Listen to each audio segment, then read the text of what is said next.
Glória a Deus. Eu cumprimento a todos com a paz do Senhor. Como eu já disse ontem mesmo, irmãos, não tem como a gente concluir um assunto tão grande, tão vasto como esse em 2 dias, mas eu creio que no mínimo, nós vamos sair daqui sabendo no que de fato nós cremos, tá bom? Quero desde já convidar os irmãos a abrirem as suas Bíblias, 2 Tessalonicenses,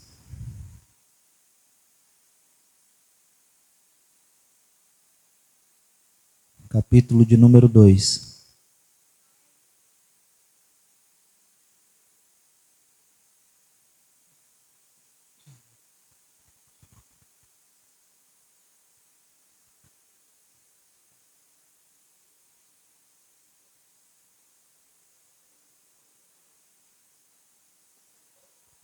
Segunda Tessalonicenses, capítulo de número 2.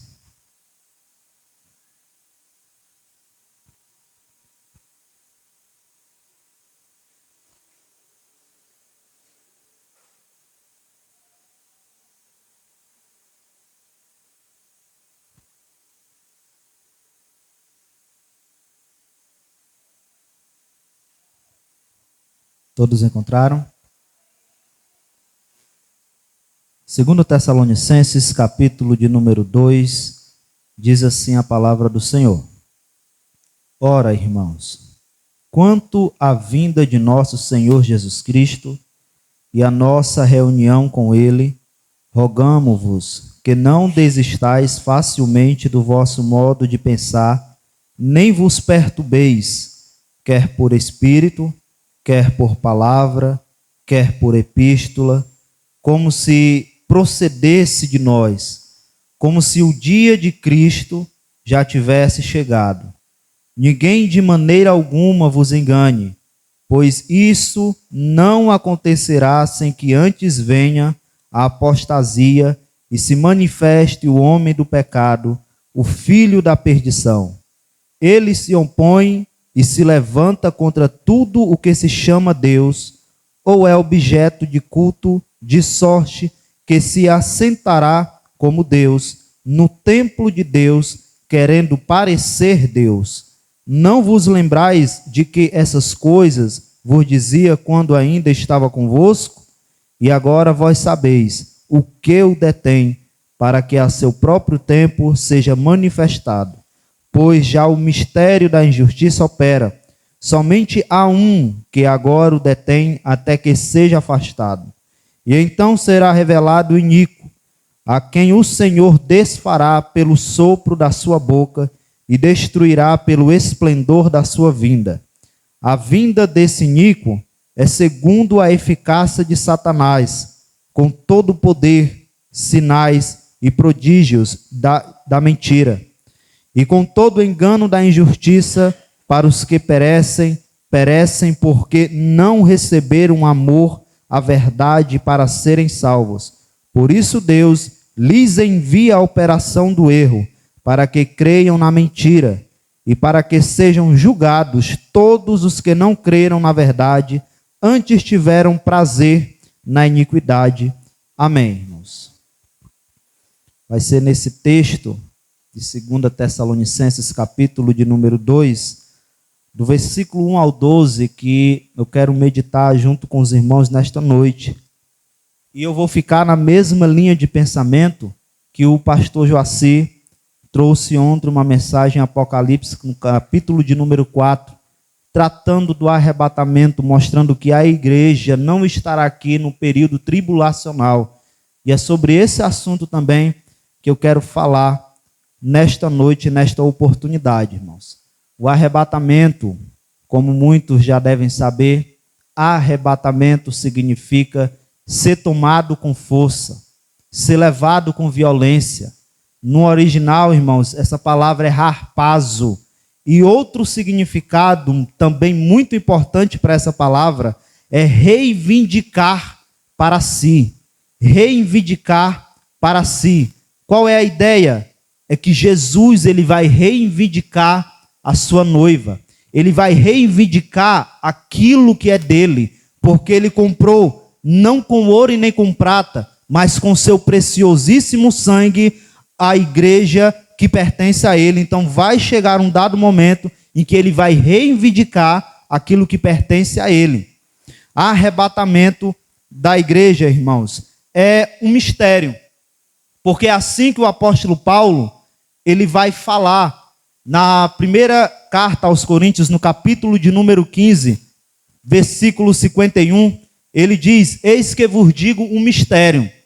Então, por mais que nós venhamos estudar a doutrina do arrebatamento, nós não vamos ter totalmente todos os detalhes do que realmente irá acontecer na hora do arrebatamento, porque é um mistério que foi revelado alguns detalhes para Paulo, aleluia. Então, tudo por completo, nós não vamos ter total a certeza de como vai ser, pois é um mistério. E eu quero estar falando também, defender, de que o arrebatamento da igreja vai ser antes do período tribulacional. Nós não vamos passar pela grande tribulação, como algumas pessoas acreditam. Há várias escolas, há vários pensadores acerca disso, e eu vou citar aqui pelo menos as 3 mais conhecidas, que é o pré-tribulacionismo, que são aqueles que acreditam que a igreja não vai passar pela grande tribulação. Tem o meso ou mid, que acredita que a igreja ela vai passar a metade do período tribulacional, mas quando chegar na metade, ela irá ser arrebatada. A metade quanto? Nós sabemos pela Bíblia Sagrada que o período tribulacional vai durar 7 anos. Mas não é todos os 7 anos que é chamado de grande tribulação. Os primeiros 3 anos e meio é o início das dores, o princípio das dores. Depois, os últimos 3 anos e meio é a grande tribulação. Vai ser mais ou menos assim, quem estiver no período tribulacional. Quando passar os 3 anos e meio, alguém pode dizer, daqui não pode piorar. As coisas já estão ruins, não piora. Mas piora sim, vai ficar muito pior. Tem pessoas que dizem que os apóstolos sofreram, passaram por perseguições, a igreja primitiva sofreu, e é por que nós não vamos também passar por uma tribulação? Porque Jesus ele vai dizer o seguinte: nunca houve e jamais haverá um tempo como este que há de vir, uma tribulação como esta que está para acontecer. Quando Jesus ele usa essas palavras, nunca houve e jamais haverá, ele está dizendo o seguinte: não compare essa tribulação que está por vir por qualquer outra coisa que já aconteceu na história do mundo. Mesmo que a Primeira Guerra Mundial tenha morrido muitas pessoas, mesmo que a Segunda Guerra Mundial tenha matado muitas pessoas, por mais que a Covid-19 tenha matado muitas pessoas, juntando tudo isso, não dá para comparar pela grande tribulação que há de vir. É isso que Jesus ele está querendo nos dizer. E eu acredito, irmãos, que Jesus ele nos prometeu o arrebatamento, não arrebentamento. Ele não vai permitir que a sua noiva seja arrebentada no período tribulacional, não. Então tem um meso que acredita que a igreja vai ficar até a metade desses 7 anos, e na metade vai subir. E tem os pós-tribulacionistas, que acreditam que a igreja vai passar pela grande tribulação inteira. No final, na volta de Jesus, o arrebatamento acontece no mesmo instante, no mesmo evento em que Jesus vai voltar no final da grande tribulação. Dessas 3 que eu citei, tem mais, mas dessas 3, as que têm um argumento mais forte é o pré e o pós. O pré que acredita que vai subir antes e o pós que acredita que a igreja será arrebatada depois do final da grande tribulação. E eu quero aqui nesta noite, irmãos, por meio desse texto que nós lemos aqui e por outros, que provar que a igreja não vai passar pela grande tribulação. Como, por exemplo, capítulo de número 19 de Apocalipse. Se nós quisermos ver no livro de Apocalipse qual é o momento da segunda vida de Cristo, é só nós lermos o capítulo de número 19, que lá vai falar do retorno, da segunda volta, da segunda vinda de Cristo à terra. Sabe o que eu acho interessante? É porque aqueles que dizem que a igreja vai passar pela grande tribulação, Eles dizem que o arrebatamento vai acontecer no mesmo dia em que Jesus voltar. Só que no capítulo 19, que vai falar desse acontecimento tão importante, que é a volta de Cristo, não cita o arrebatamento da igreja lá. Por que o arrebatamento da igreja foi ocultado do capítulo de número 19 de Apocalipse, irmãos? Para mim só tem uma explicação. É porque a igreja já não está mais na terra, conforme o pastor Joacim mostrou aqui no capítulo de número 4. Eu também acredito que a partir do capítulo de número 4, a igreja já se encontra no céu. Aleluia. Então no capítulo de número 19 fala da segunda vinda, mas não fala do arrebatamento da igreja. O capítulo de número 19 vai falar do julgamento da Babilônia. A Babilônia que vai fazer com que as nações bebam da sua prostituição. O capítulo de número 19 de Apocalipse também vai falar que Jesus ele vai lançar no lago de fogo o anticristo e o falso profeta. Cita esses acontecimentos, mas não cita o arrebatamento, irmãos. É porque a igreja já foi arrebatada. Sabe por quê? Outra coisa interessante que nós encontramos no capítulo de número 19 de Apocalipse é as bodas do Cordeiro, que é citada antes de ser mencionado a volta de Cristo. As bodas do Cordeiro, que é o momento em que a igreja já vai estar no céu, junto com o seu Senhor, é citada antes da segunda vinda de Cristo à terra, no capítulo de número 19. E lá vai dar o detalhe seguinte, de que a esposa já está pronta. A esposa já se preparou. Ela não vai se preparar. Ela não está quase pronta, mas ela já se preparou, dando a entender de que a igreja já está no céu e não na terra. Aleluia. Então o que me chama a atenção, irmãos, se a igreja, o arrebatamento, só vai acontecer no final da grande tribulação, era para ser mencionado no capítulo de número 19 de Apocalipse. Não é mencionado, porque já foi arrebatada. Então, essa é uma das coisas que eu queria falar em relação ao livro de Apocalipse. E também eu quero dizer, lembrar os irmãos, que o arrebatamento, ele é iminente. O que é isso? É que pode acontecer a qualquer instante. O arrebatamento, ele está prestes a acontecer. É isso que a palavra iminente quer dizer. Quando nós entendemos que o arrebatamento é iminente, ele não depende de sinal nenhum para acontecer. Ele não está dependendo de nenhuma profecia para se cumprir. Para ser mais específico, irmãos, o arrebatamento para acontecer, não é necessário que o terceiro templo em Israel seja reconstruído. Não é necessário que o anticristo surja. Não é necessário nada. Pode ser que eu nem termine de pregar e o arrebatamento aconteça. Ele é iminente, está prestes a acontecer. Então entenda, a Bíblia não dá sinais do arrebatamento. A Bíblia dá sinais da volta de Cristo. Tudo que nós vemos de sinais na Bíblia não é apontando para o arrebatamento da igreja, mas é apontando para a segunda vinda de Cristo à terra. Porque o arrebatamento é iminente, não há sinais, não depende de profecias. Sabe o que é a única coisa que ele depende? É da trombeta ser tocada para que nós venhamos subir aos céus ao encontro do nosso Senhor Jesus. Somente isso.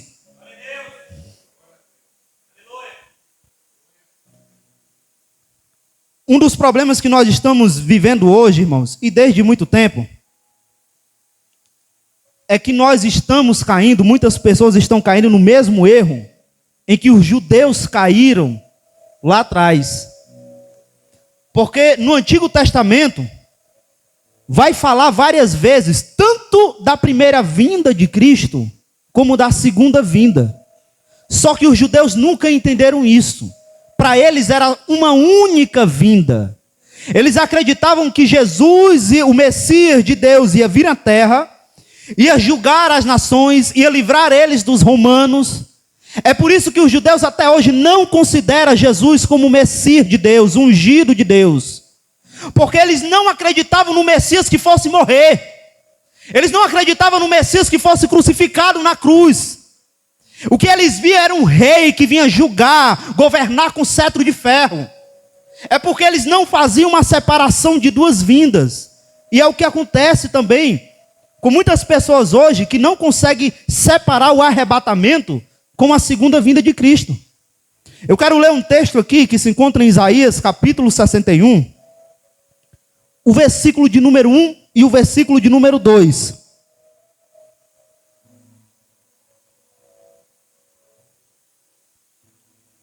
Isaías, capítulo 61, no versículo 1 e versículo 2 diz assim: o Espírito do Senhor Deus está sobre mim, porque o Senhor me ungiu para pregar boas novas aos mansos, enviou-me a restaurar os contritos de coração, a proclamar liberdade aos cativos e a abertura de prisão aos presos, a pregoar o ano aceitável do Senhor e o dia da vingança do nosso Deus, a consolar todos os tristes. É o que está escrito no versículo 1 e 2 de Isaías capítulo 61. Isso aqui nós sabemos bem que está falando de Jesus Cristo. Está falando do Messias. Só que os judeus, aqui está falando de duas vindas, das duas vindas de Cristo. Os judeus, quando liam, eles enxergavam apenas uma.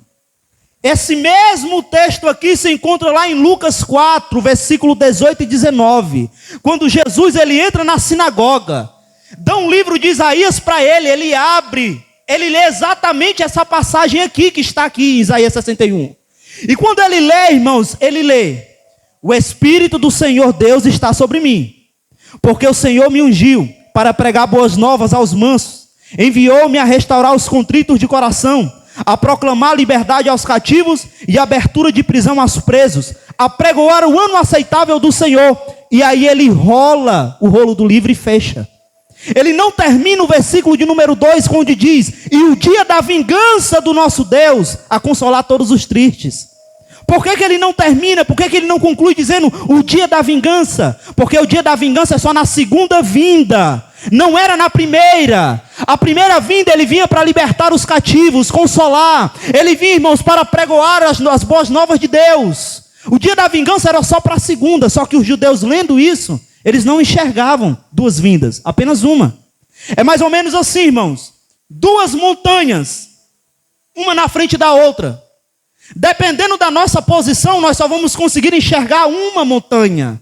Era a posição dos judeus. Eles não viam a montanha que estava por detrás da outra. Mas nós vivemos num tempo privilegiado, que nós nos encontramos em outra posição, e vemos agora as duas montanhas. Nós vemos que essa passagem fala de duas vindas de Cristo, assim como tantas outras que há no Antigo Testamento. Aleluia. O apóstolo Paulo, irmãos, que falou tanto do arrebatamento, da segunda vinda de Cristo, eu acho interessante a forma que ele escrevia as cartas, porque ele vai dizer, por exemplo, em 1 Coríntios 15, versículo 50 em diante, que eis que vos digo um mistério, que nem todos nós dormiremos, aleluia, mas seremos transformados. É interessante porque ele está sempre se incluindo no que havia de acontecer quando o arrebatamento fosse ser realizado. Ele diz: os mortos em Cristo ressuscitarão primeiro e nós que estamos vivos, nós seremos transformados. Ou em 1 Tessalonicenses capítulo 4, seremos arrebatados. Ele se inclui no acontecimento do arrebatamento, porque a esperança de Paulo era que o arrebatamento ia acontecer nos dias da sua vida ainda. Paulo morreu e o arrebatamento não aconteceu. Paulo estava errado? Não. É porque essa tem que ser a esperança que tem que arder no nosso coração. Acreditar que o arrebatamento vai acontecer enquanto nós estamos vivos. O crente não tem que esperar pela morte, mas ele tem que esperar pelo arrebatamento da igreja. Vocês perceberam uma coisa, irmãos? A igreja primitiva, ela tinha essa esperança tão forte no coração delas, de que Cristo ia voltar a qualquer momento, que eles viviam em oração. Eles sabiam o que era vigiar e orar. Eles tinham temor no coração deles. É por isso que hoje em dia parou de pregar sobre a volta de Cristo, parou de pregar sobre o arrebatamento da igreja. Nós não oramos como deveríamos orar, não vigiamos como deveríamos vigiar. Pessoas estão flertando com o pecado, não estão buscando resistir às tentações, porque não tem no coração, não tem na mente a ideia de que Cristo pode voltar a qualquer momento. É por isso que nós estamos vendo tantos escândalos na igreja. Porque, irmãos, se nós não tivermos essa esperança no nosso coração, nós não vamos acordar de manhã cedo e já ficar naquele pensamento: eu tenho que estar preparado, eu tenho que me guardar, eu tenho que resistir. Aleluia. Irmãos, nós deixamos de viver o padrão apostólico daquela época. E púlpitos que não pregam sobre a morte de Cristo, sobre a ressurreição de Cristo, dificilmente vão pregar sobre a volta de Cristo, porque esses assuntos estão interrelacionados. Não adianta a gente vir aqui só pregar sobre Davi, sobre José. A gente tem que pregar sobre a morte, sobre a ressurreição e sobre a volta de Jesus Cristo, para ficarmos sempre atentos. Aleluia. No versículo 1 do texto que nós lemos, 2 Tessalonicenses, capítulo de número 2, diz assim: ora, irmãos, quanto à vinda de nosso Senhor Jesus Cristo e a nossa reunião com Ele, rogamo-vos. Aí ele vai continuar no versículo 2. Quando o apóstolo Paulo ele está falando, quanto à vinda de nosso Senhor Jesus Cristo, dependendo do contexto, a vinda do Senhor Jesus Cristo pode ser várias coisas. Como o Paulo ele continua falando a vinda de nosso Senhor Jesus Cristo e a nossa reunião com Ele, então ele está se tratando do arrebatamento. Aqui nesse texto ele vai tratar do arrebatamento da igreja. No versículo de número 2 ele vai dizer o seguinte: rogamo-vos que não desistais facilmente do vosso modo de pensar, nem vos perturbeis, quer por espírito, quer por palavra, quer por epístola, como se procedesse de nós. O que é que estava acontecendo na igreja de Tessalonicenses, irmãos? Alguém estava afirmando uma coisa diferente daquilo que Paulo já havia ensinado para eles. Quando Paulo estava presente lá junto com a igreja de Tessalonicenses, Paulo explicou acerca da volta de Cristo, Paulo explicou sobre o arrebatamento. Só que quando ele foi embora, alguém foi lá e começou a tentar desfazer tudo aquilo que Paulo havia ensinado antes. Então alguém estava ensinando algo diferente do que Paulo estava ensinando, e estava deixando os crentes confusos. Observe o que é que Paulo vai dizer para a igreja: não vos perturbeis, não vos perturbeis. Essa palavra também me traz o sentido de que os crentes estavam alarmados, os crentes estavam perturbados. Irmãos, é totalmente o contrário do que Paulo estava ensinando. Porque na primeira epístola aos Tessalonicenses, no capítulo de número 4, versículo de número 18, Paulo vai, quando ele termina de falar acerca do arrebatamento, ele termina no versículo de número 18 dizendo: consolai-vos uns aos outros com estas palavras. Então, quando nós estamos tratando acerca do arrebatamento, da volta de Cristo, assuntos escatológicos, é doutrina que consola, não é doutrina que perturba. Enquanto Paulo ensinou a eles algo que consolava, outra pessoa veio e começou a ensinar coisas que perturbam, irmãos. Irmãos, um erro doutrinário traz perturbação, ao invés de edificação e consolação à igreja. É por isso que nós temos que nos preparar, estudar, nós temos que mergulhar na Bíblia, para não ficar falando besteira em cima do altar, para perturbar a igreja, porque falsa doutrina, ao invés de consolar, perturba os irmãos. Então Paulo diz: não vos perturbeis, ninguém vos engane. Há várias maneiras de enganar alguém, irmãos. Só que Paulo ele vai citar aqui 3, provavelmente do que estava acontecendo naquela igreja. Ele vai dizer o seguinte no versículo de número 2: quer por espírito, quer por palavra, quer por epístola. Tem 3 formas de enganar o crente: por espírito, por palavra e por epístola. Por espírito, irmãos, provavelmente alguém poderia chegar com uma nova revelação na igreja. Alguém poderia chegar com uma profecia, aquilo que Paulo estava dizendo, não. Eu recebi uma revelação do Senhor. Não é assim que funciona. Quer por palavra. Alguém que sabe pregar, alguém que é eloquente, alguém que tem boa dicção, oratória, sabe persuadir alguém somente com as suas palavras. E Paulo termina dizendo, por epístola também, não vos deixais ser enganados. Alguém poderia estar escrevendo uma carta, irmãos, e mandando para a igreja, com uma outra doutrina, com outro ensinamento, e ainda dizia que era de Paulo. Porque ele vai dizer assim, nem por epístola, como se procedesse de nós. Alguém estava criando uma outra doutrina e botando aí do nome de Paulo. Mas Paulo está dizendo, não acreditem nisso e nem vos perturbeis com estas coisas. Como se o dia de Cristo já tivesse chegado.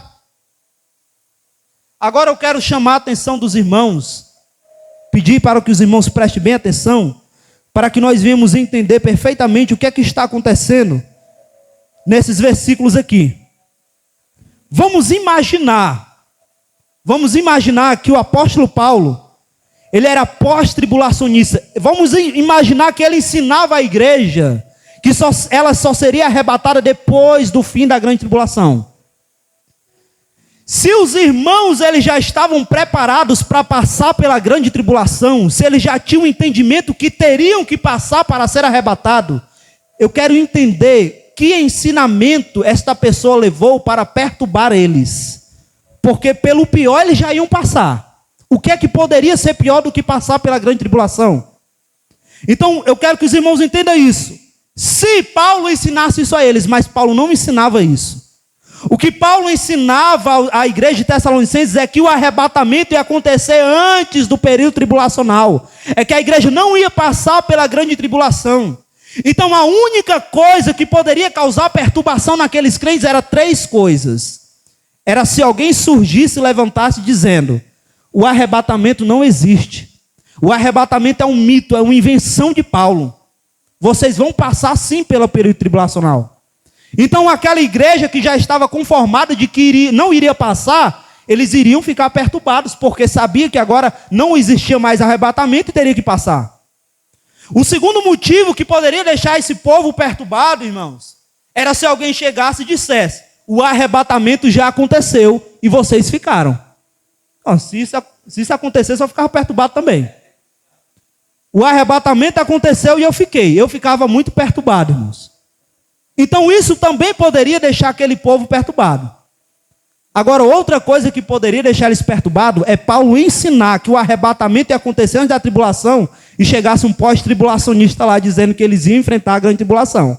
Aí ia deixar também o povo muito perturbado. Então eu quero que os irmãos entendam uma coisa.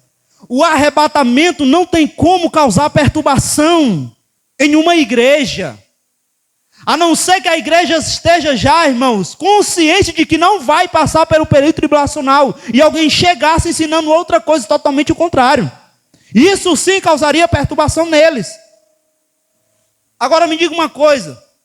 O que Deus revelou a Paulo, por acaso Deus teria mudado de ideia? Por acaso Deus revelou algo a Paulo e depois começou a mudar de ideia? Não. Deus não é homem para que minta, nem filho do homem para que se arrependa. Deus ele não causa confusão no meio do seu povo. Por acaso Paulo ele ensinou uma coisa e depois mudou de ideia? Também não. Era alguém, um falso profeta, um falso mestre que havia se levantado e estava causando perturbação na igreja, irmãos. Aleluia. 1 Tessalonicenses no capítulo de número 5, versículo de número 9. Paulo ele vai dizer o seguinte, porque Deus não nos destinou para a ira, mas para a aquisição da salvação por nosso Senhor Jesus Cristo. Ele está dizendo que Deus não nos destinou para a ira. Quando nós vamos lá em Apocalipse, capítulo de número 3, versículo de número 9, Jesus está dizendo, porque guardastes a palavra, eu te guardarei da hora da tentação. Quando nós vamos para João, capítulo de número 14, do versículo 1 ao 3, Jesus ele está dizendo, não se turbe o vosso coração. Veja que as palavras é semelhante da de Paulo, igreja, não vos perturbeis. E Jesus está dizendo, não se turbe o vosso coração. Crede em Deus, crede também em mim. Na casa de meu pai há muitas moradas. Se não fosse assim, não vos teria dito, vou preparar-vos um lugar. E eu vou subir e voltarei novamente para buscar vocês. Para onde eu estiver, vós estáis também.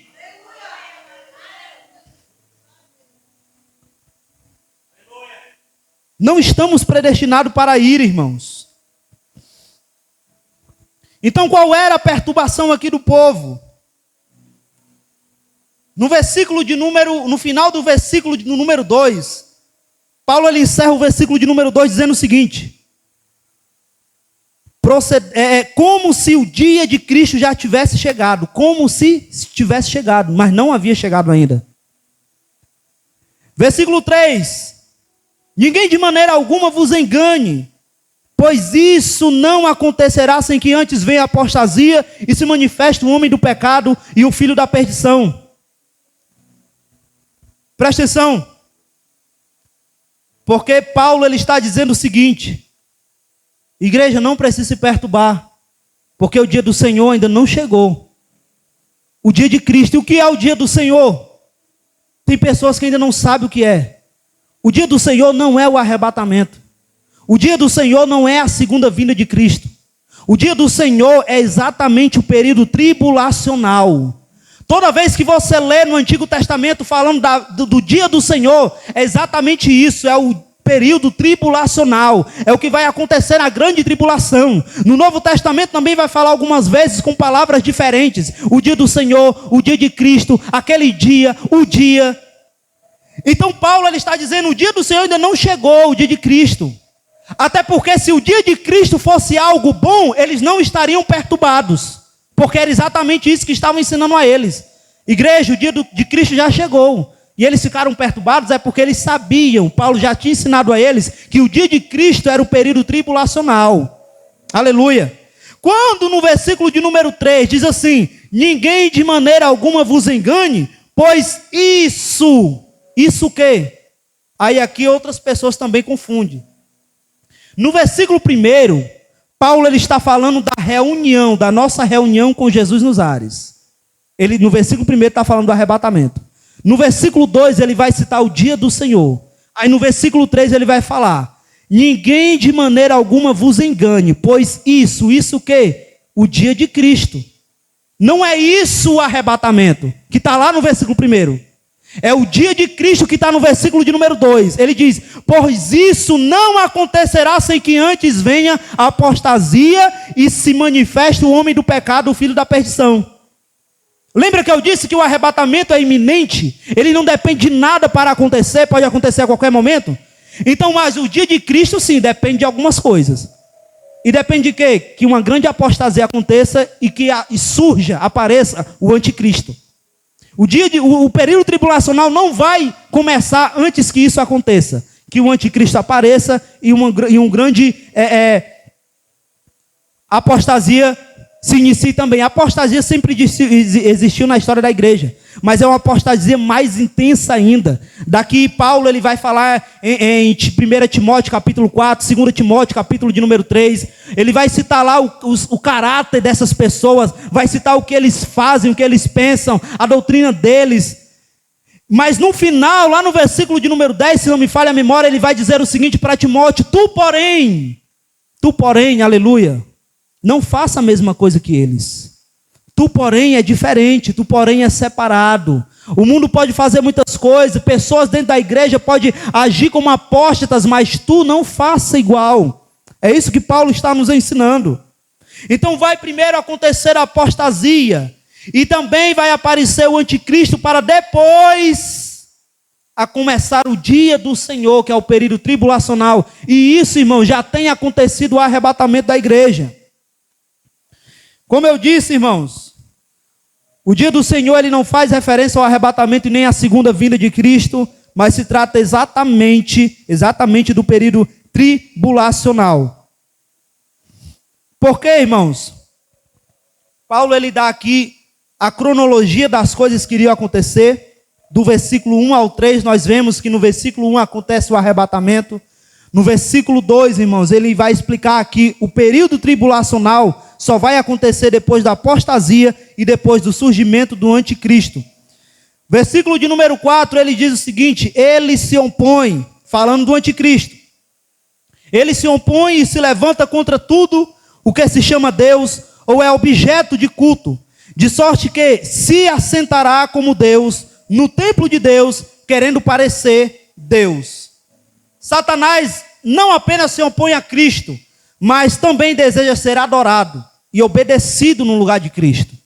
Ele é um imitador, e um imitador barato, um pirata, porque ele sempre quer estar imitando tudo aquilo que Deus faz. Tem a Trindade Santa, ele vai criar a sua tríade satânica. Nós temos o Pai, o Filho e o Espírito Santo. Aí tem o Satanás, o anticristo e o falso profeta. Ele vai inventar também de imitar a ressurreição de Jesus Cristo, o anticristo. Tudo isso ele quer estar imitando de Cristo. Ele quer receber a adoração de Cristo. Aleluia.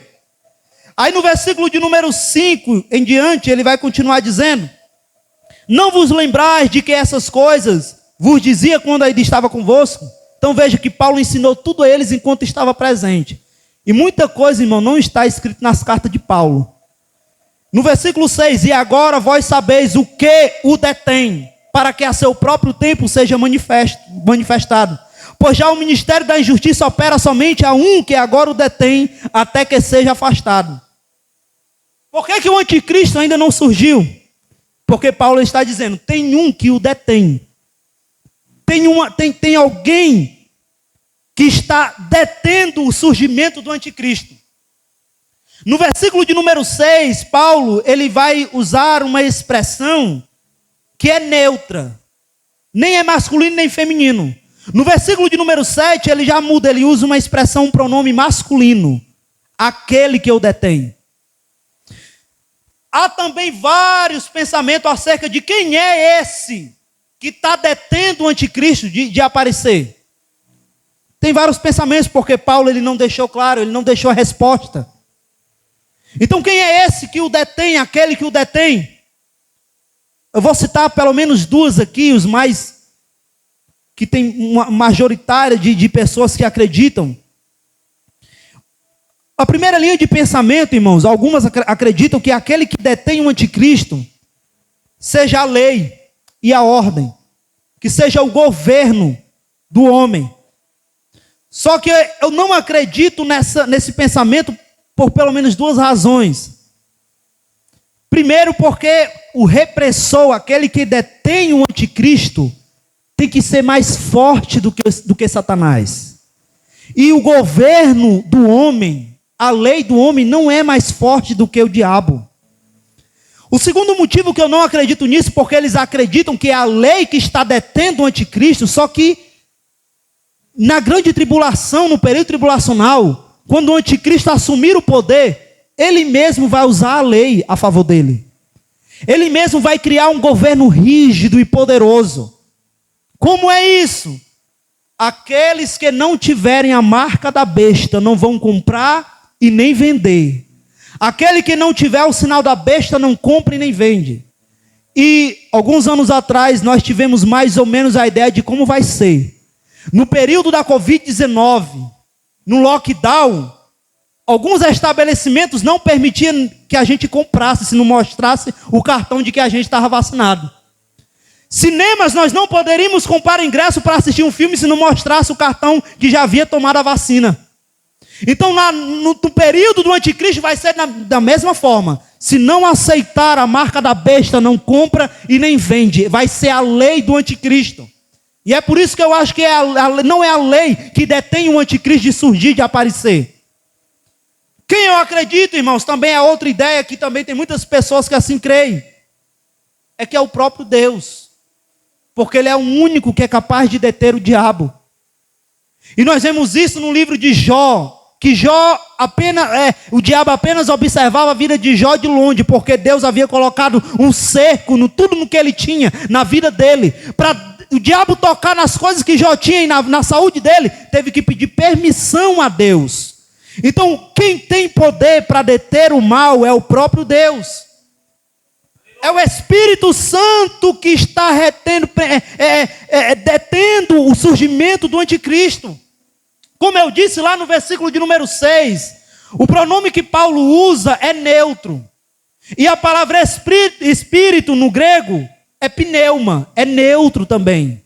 Mas no versículo 7 ele usa um pronome masculino. Assim como o Espírito Santo nos evangelhos também é apresentado com um pronome masculino. De uma forma como se fosse homem. Aleluia. Então, se é o Espírito Santo que detém o anticristo, e nós acreditamos que a igreja será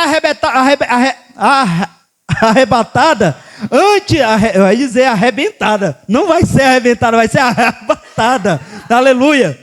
Então antes, irmãos, então a igreja vai ser arrebatada, e aí surgirá o anticristo, porque eu creio que no momento do arrebatamento da igreja, é o Espírito Santo que vai conduzir a igreja até o encontro de Jesus Cristo nos ares, aleluia. Porque não faz sentido a igreja ficar aqui na terra sem o Espírito Santo, e também não tem sentido o Espírito Santo ficar na terra sem a igreja, porque ela habita na igreja, aleluia.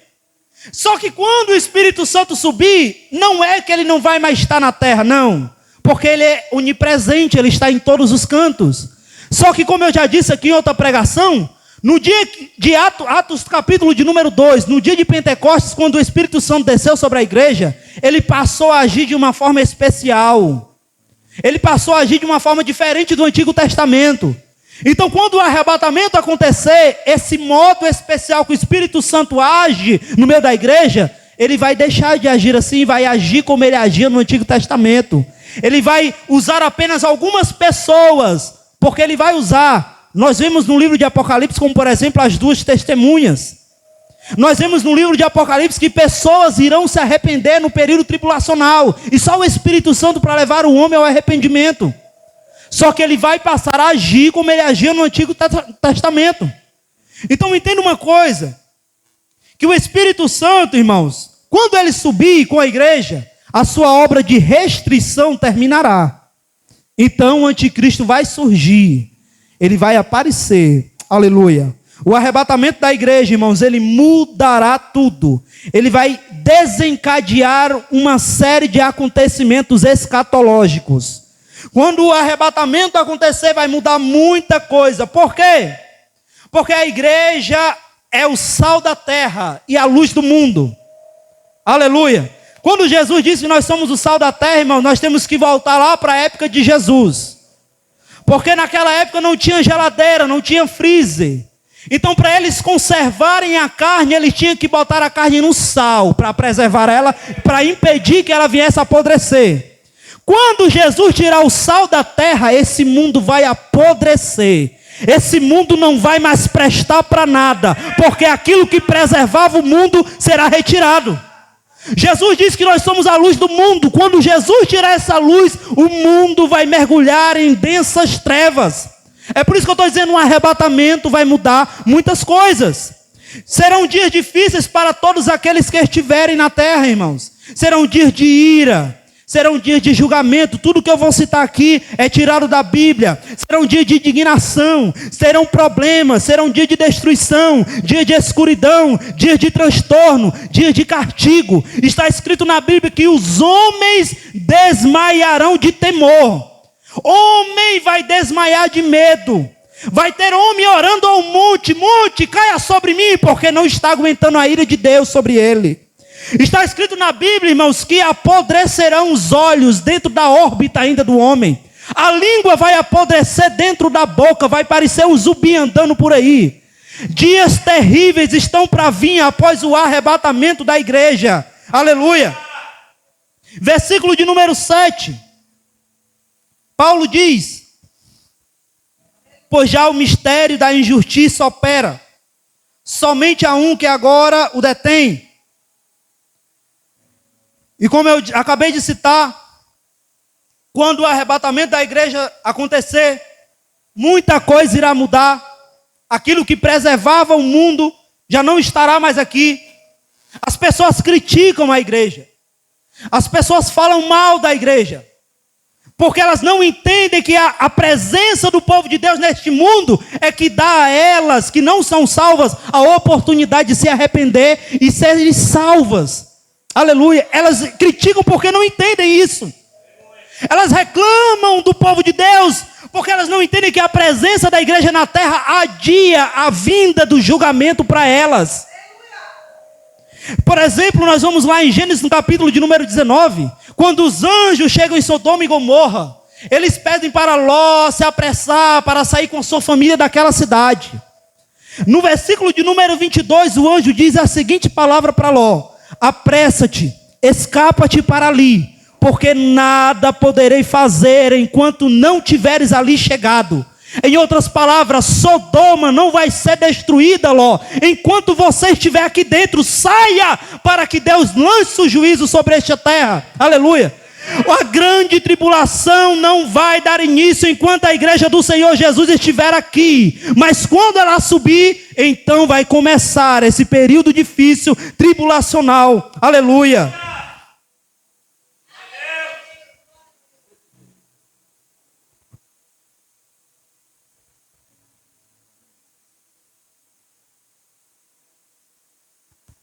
Estamos apenas aguardando, irmãos, a trombeta de Deus ser tocada, para que o arrebatamento aconteça e muitas coisas comecem a desencadear. Aleluia. O arrebatamento da igreja, irmãos, é o fim do dia da graça.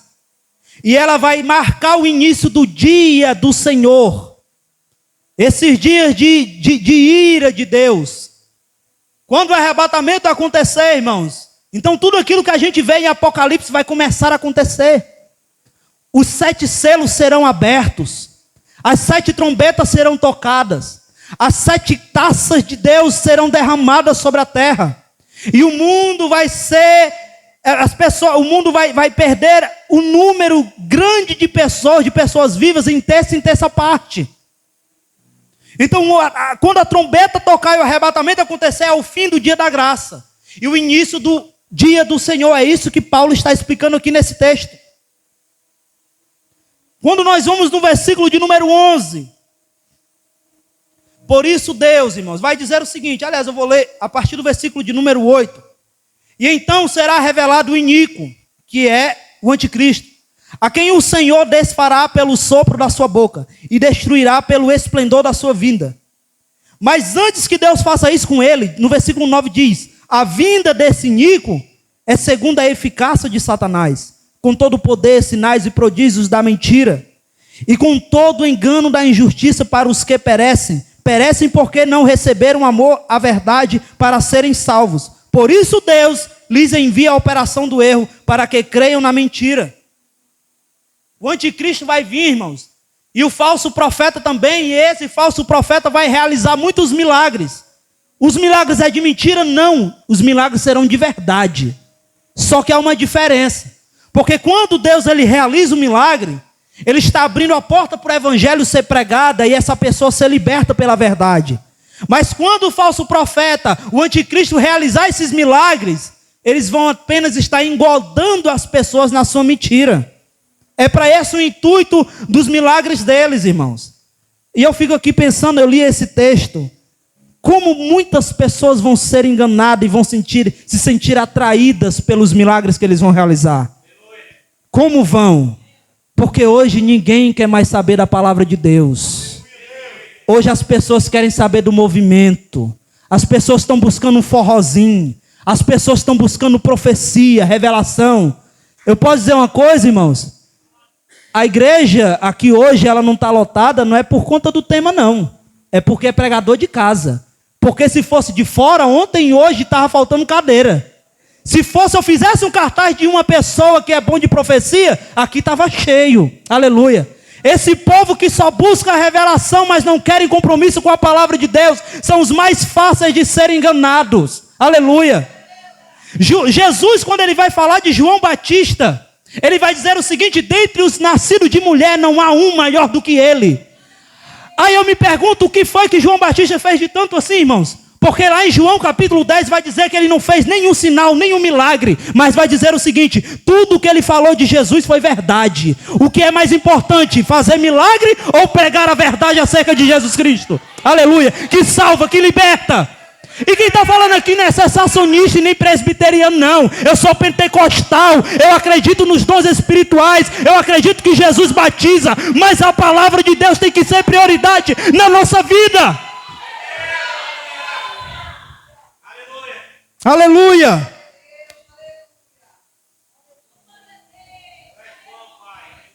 Aí está dizendo o seguinte, que eles vão realizar milagres, vão fazer prodígios da mentira. Ainda diz o seguinte, que Deus, aleluia, Deus vai enviar a operação do erro para que creiam na mentira. Como assim, irmãos? Deus vai enviar a operação do erro para crer no anticristo?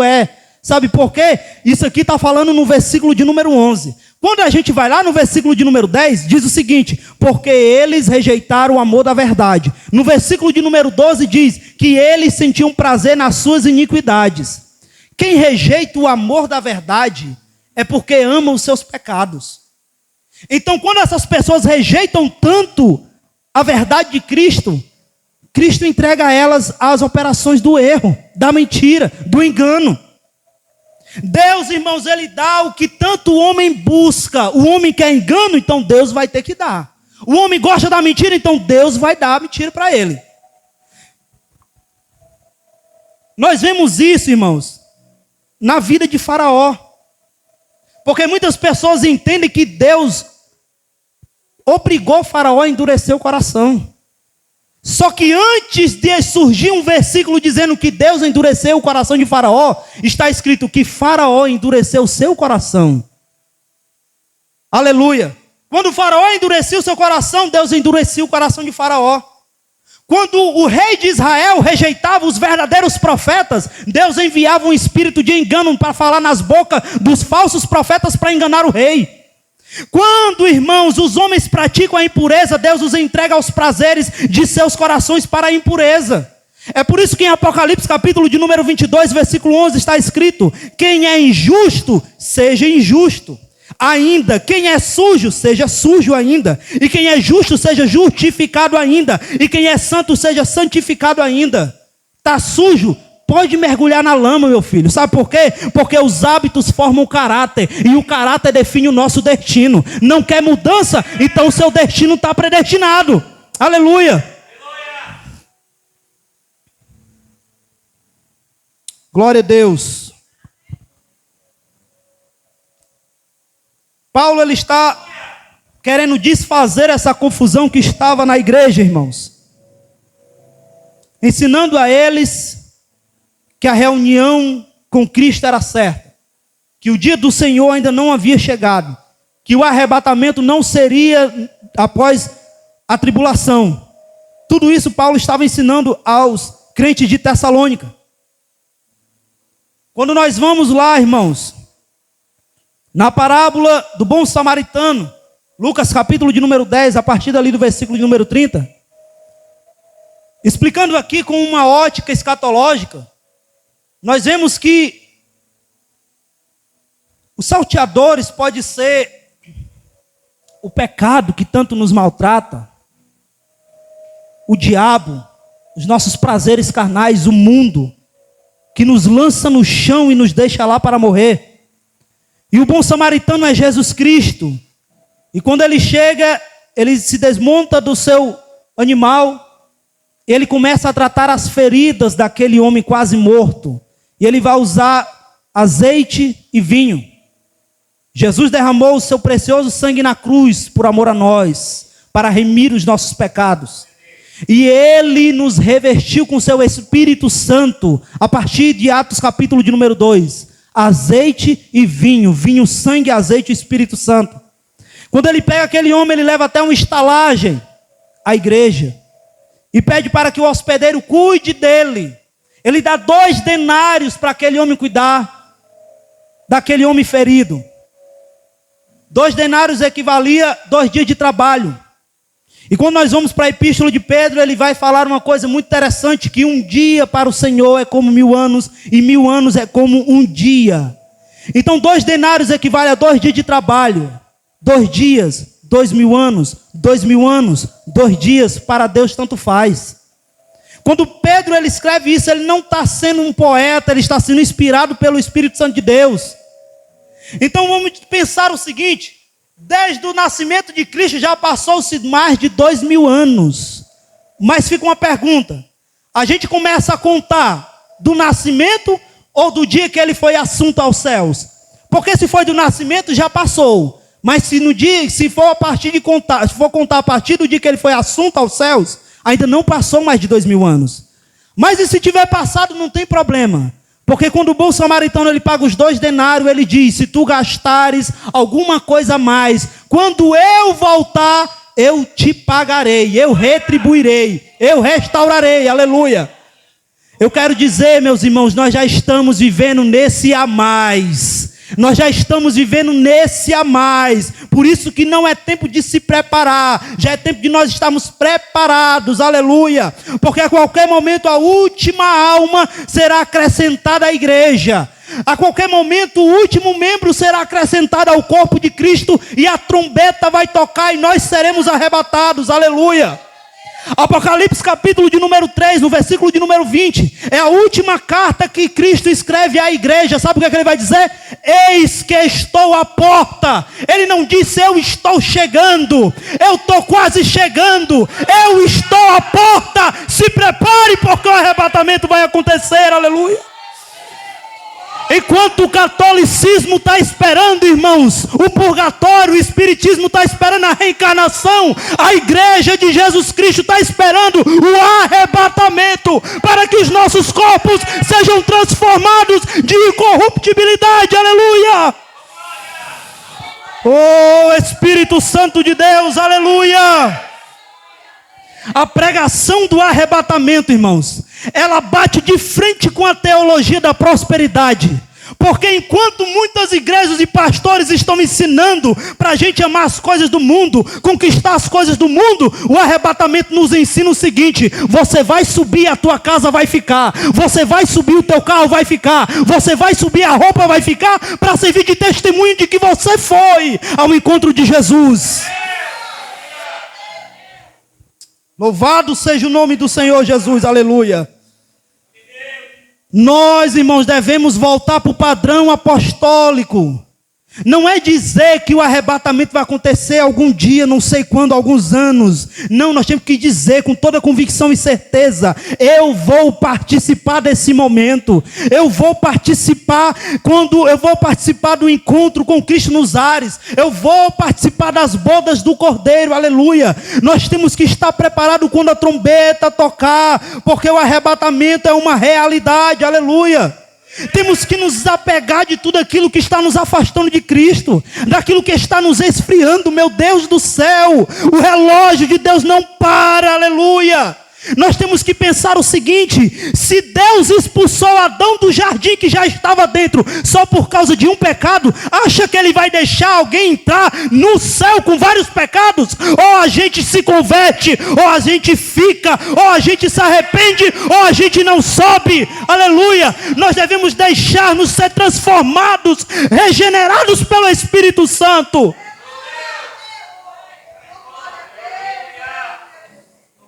O arrebatamento ele vai acontecer, irmãos. E não tem ninguém que possa impedir isso.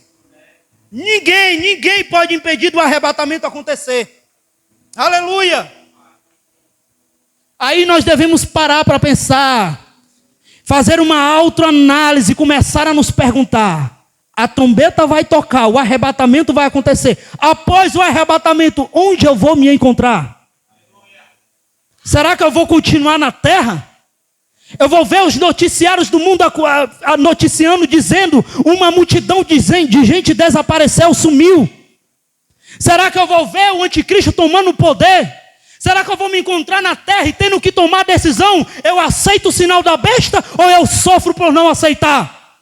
Será que eu vou passar por esses 7 anos tribulacionais? Será que eu vou chegar pelo menos vivo até lá? Aleluia.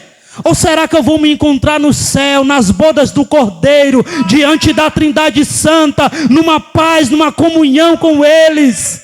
numa intimidade presencial com Jesus Cristo, aleluia.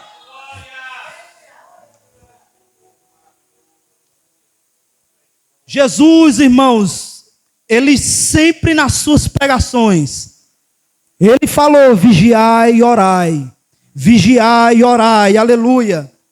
Lucas capítulo de número 21, versículo de número 36, ele vai dizer o seguinte: vigiai, pois, em todo o tempo, orando, para serdes considerados dignos de escapar de todas essas coisas que hão de acontecer e de estar em pé diante do Filho do Homem. Ele está dizendo: vigie e ore. Ele já tinha falado de tudo que ia acontecer no período tribulacional, das coisas terríveis. Aí ele está dizendo: vigie e ore, para ser desconsiderado digno de escapar destas coisas que eu já citei. Aleluia. Precisamos, irmãos, vigiar e orar mais, e manter a chama acesa da esperança de que Cristo, ele está à porta, prestes a voltar e arrebatar a sua igreja. Aleluia. Pois caso contrário, em um despreparamento, irmãos, nós ficaremos. Aleluia. Louvado seja Deus. Como eu disse, não tinha como a gente falar de tudo aqui nesta noite, mas pelo menos tentei me prender aqui no texto de 2 Tessalonicenses, capítulo de número 2, explicando o que estava acontecendo acerca dentro desta igreja. Aleluia. E que nós fizemos aqui nesta noite e na noite passada foi pregar acerca do arrebatamento da igreja, uma mensagem que nos traz consolo e esperança. Aleluia.